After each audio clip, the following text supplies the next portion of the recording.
We have immense challenges in our entire neighbourhood.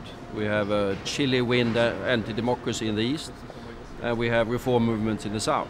So we need really to take our neighbourhood much more seriously than we've done in the past. How could it be put, chaos is right now on order, but how could we put it on the right track?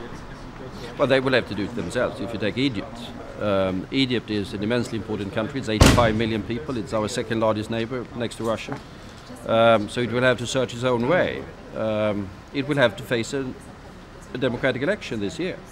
How can Europe support? Well, Europe can offer its partnership with Egypt, which I think we should do. But that is, of course, conditioned on a reform path that is going to be necessary not only in political terms but also in economic and social terms. The challenges that Egypt is facing are daunting in every single respect. But I think critical will be the election that will be held this year in Egypt. That is done in a free and fair way, that sort of creates a legitimacy in the government.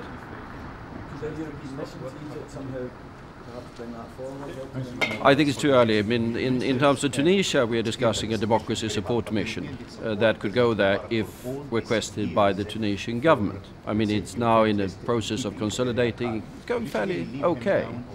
So we should be able to offer that. In Egypt, it is somewhat early in that respect.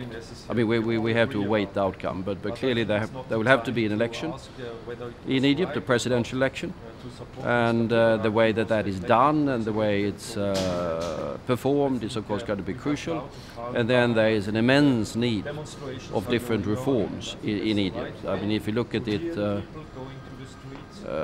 it's an immensely young country. They're adding 1.6 million people to their population every year.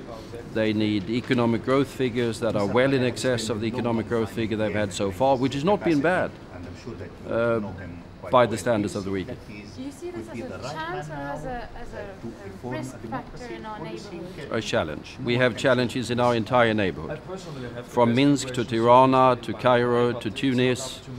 And it is the European Union that is the actor that can have a possibility to bring the rule of the law and stability to these areas, no one else.